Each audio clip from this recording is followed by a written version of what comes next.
Hello everyone. अब हमारी second worksheet जो है वो 2.2 स्टार्ट हो रही है। उसमें थ्योरी वाला कुछ खास नहीं है, इसलिए आपको सीधा एग्जांपल्स पे आ रही हूँ। हमें ये बोला है कि रो ऑपरेशंस लगाओ। ये हमने आपको मैट्रिक्स दे दी। अब मैं आपको यहाँ पे बता दूँ करना क्या है। इन्होंने क्या बोला है, फर्स्ट रो में सेकंड रो को 2 से मल्टीप्लाई करके आपने ऐड करना है। तो आपके पास ये मैट्रिक्स बन गई। इसमें क्या बोला गया है कि R1 इंटरचेंज करो R2 में, कि R1 रो को इंटरचेंज करो R2 में। तो फर्स्ट पूरी रो कन्वर्ट हो जाएगी सेकंड रो में, सेकंड रो किस में कन्वर्ट हो जाएगी आपकी फर्स्ट रो में। थर्ड में क्या बोला है कि R1 प्लस R2 करो, मतलब फर्स्ट रो और सेकंड रो को ऐड करो एंड R3 उसमें माइनस करो, और उसको लिखना किसकी जगह है आपको, R2 की जगह। तो ये सिंपल से आपके फॉर्मूलाज हैं, आप कर सकते हो। अब ये आप ये पूछोगे कि इसको करने की क्या ज़रूरत थी, तो मैं यहाँ पे आपको ऑर्डर्स बताती हूँ। अब हमने पहले क्या किया कि R1 को R2 में चेंज किया, ऐसा ही किया। अब पहले तो हम इस एरो का निशान लगाते थे, अब आप पता है क्या लिखेंगे, R2 3। इसका मतलब क्या है, सेकंड रो थर्ड में चेंज हुई है और थर्ड रो किस में चेंज हुई है आपकी सेकंड में। लिखने का वे चेंज करने के लिए आपको इसके बारे में बताया गया है। ठीक, तो देखिए ध्यान से, आपको ये मैट्रिक्स दे दी और आपको ये बोला R2 3। दैट मीन्स आपने R2 को R3 में क्या करना है, चेंज। ठीक है, तो आपके पास ये आंसर। नेक्स्ट देखिए C12, इसका मतलब C1 कॉलम को आपने किस में चेंज करना है, C2 कॉलम में। उसके बाद R1 आयोटा, इसका मतलब क्या है, इसका मतलब है कि आपने फर्स्ट रो को आयोटा से मल्टीप्लाई करके लिखना है। ठीक है, उसके बाद है C23, इसका मतलब C2 कॉलम को आपने किस से मल्टीप्लाई करना है, 3 से। इसके बाद देखिए 1 3 2, इसका मतलब थर्ड रो को 2 से मल्टीप्लाई करके आपको फर्स्ट रो में क्या करना है, ऐड। ठीक है, यहाँ पे ये कंसेप्ट समझना ज़रूरी है कि किसको किस तरीके से हम लोग लिख सकते हैं। मीन्स थर्ड रो को आपने 2 से मल्टीप्लाई करना है और फर्स्ट रो में उसको क्या करना है, ऐड। फिर है C32 iota, means second column को आपने आयोटा से मल्टीप्लाई करना है और थर्ड कॉलम उसमें आपने क्या करना है, थर्ड कॉलम में उसको ऐड करना है। समझ आया। इसके बाद आपके पास है रो इक्विवेलेंट मैट्रिक्स। तो आप क्या करते चलो कि आपको कोई भी मैट्रिक्स गिवन होगी, उस पे आपने सिर्फ और सिर्फ रो ऑपरेशंस लगाने हैं। वो डिपेंड करेगा कि हमें किस टाइप के ऑपरेशंस लगाने हैं। जब आप उन पे ऑपरेशंस लगाते हो, इस तरह के जो है आप सिंबल्स लगाते चलोगे, इसका मतलब ये इक्विवेलेंट आता रहता है किसके, रो के, क्योंकि हम सारे के सारे ऑपरेशंस किस पे लगा रहे हैं, रो पे। इसी तरह आपके पास है कॉलम इक्विवेलेंट मैट्रिक्स।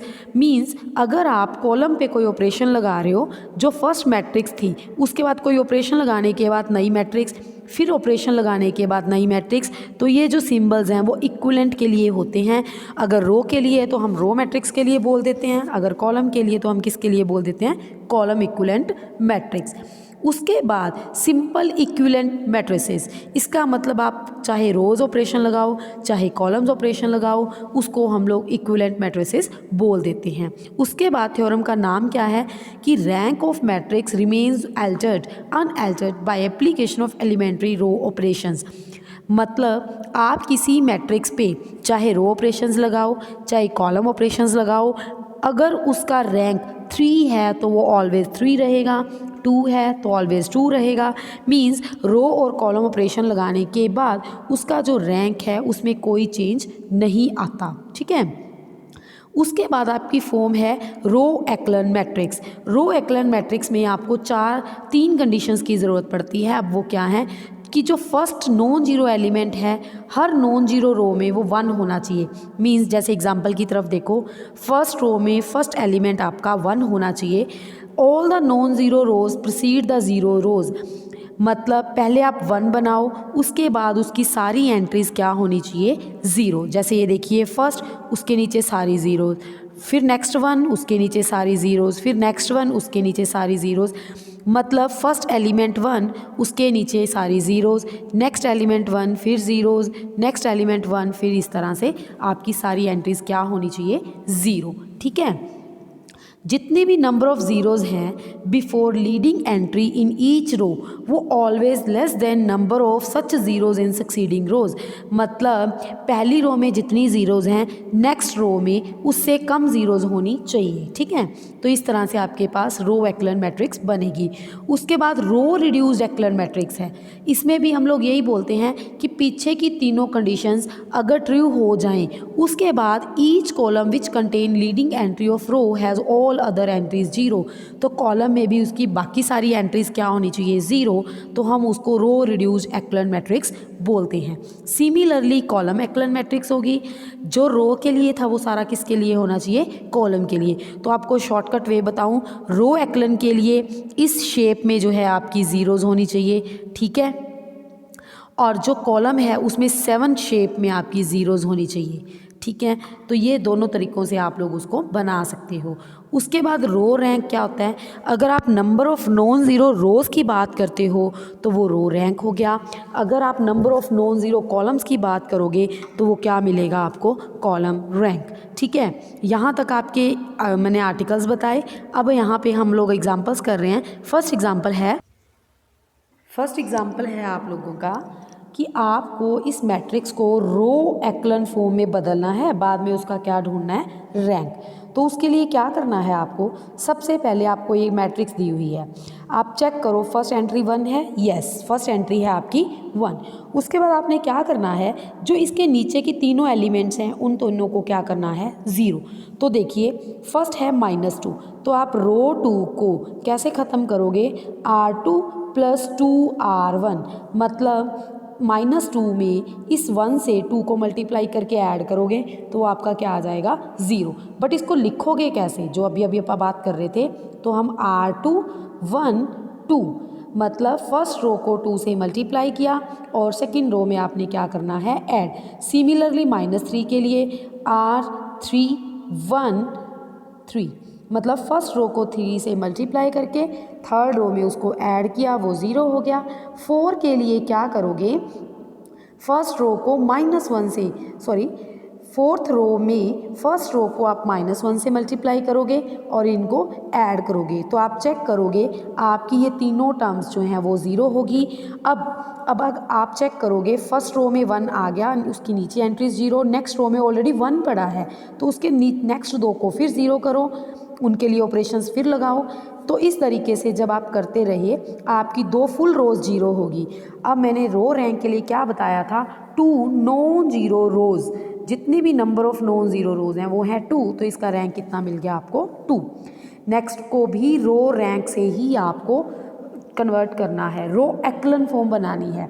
तो फर्स्ट एंट्री आपकी क्या होनी चाहिए थी, 1, बट यहाँ पे हमें कोई ख़ास ज़रूरत नहीं है। हमने क्या किया, first entry as it is रख दी, उसके नीचे की तीनों एंट्रीज़ को क्या किया, 0। उसके बाद आपने क्या करना है, देखिए ध्यान से, ये फुल 2 रोज़ जो हैं आपकी सेम आ रही हैं, इनको आप माइनस कर दो। जब माइनस करोगे तो फुली 0 हो जाएगा, तो हमारे पास सिंगल एक ही फॉर्म रह जाएगी। देखो मैं पहले बता रही थी कि 2 को 1 बना लो, इन्होंने ऑपरेशन लगाने के बाद उसको 1 बनाया। 1 बनाने के बाद नीचे की सारी एंट्रीज 0, फिर नेक्स्ट 1 बनाने की कोशिश की, फिर नीचे एंट्रीज 0, फिर नेक्स्ट 1 बनाया 0। तो इस तरह ये मतलब वही 7 शेप में आपकी ज़ीरोज़ बन गई। तो हमारे पास रैंक कितना आ गया, 3। रैंक कौन सा है, number of non zero rose. Next को रो रिड्यूस्ड एक्लन फॉर्म में कन्वर्ट करना है, तो सेम पैटर्न पे चलोगे। फर्स्ट एंट्री वैसे तो ऑलरेडी 0 पड़ी है, इसको छोड़ के हम नेक्स्ट 1 की बात करेंगे। जी ये 1 पड़ा है, अब 1 to 4 को आपने 0 करना है। उसके बाद क्या हुआ, आपकी 3 6 12 ऑलरेडी 0 होगी। जब फुल 0 हो जाए तो आपको नेक्स्ट 1 के बारे में सोचना है, उसी में नहीं घूमना। तो नेक्स्ट इन दोनों को 0 करो, उसके बाद ये फिर दोनों 0 होगी, तो आपने नेक्स्ट 1 को देखना है।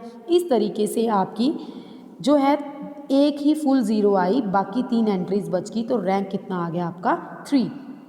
नेक्स्ट को कॉलम एक्लन फॉर्म में बनाना है। कॉलम एक्लन फॉर्म में बनाने के लिए फर्स्ट एंट्री आपकी 1 होनी चाहिए, तो हमने फर्स्ट और सेकंड कॉलम को चेंज कर दिया। चेंज करने के बाद अब 7 शेप में आपको ज़ीरोज़ बनानी है। देखो पहले ये 2 ज़ीरोज़, फिर ये 1 आ गया, इस 5 को 0 करूँगी। उसके बाद ये बाई चांस 2 2 सेम आ गया, तो इन दोनों को आपने क्या करना है, 0। अगर 0 हो जाए तो, अगर नहीं हो रहा वहीं छोड़ दो। तो अब कॉलम रैंक की बात चल रही है, रोज़ की नहीं चल रही। तो 3 कॉलम थे, तीनों ही पड़े हैं, तो हमारे पास कॉलम का रैंक कितना आ गया 3। इस तरह से आपकी 2.2 भी कंप्लीट हो चुकी है। नेक्स्ट वीडियो में हम 2.3 करेंगे।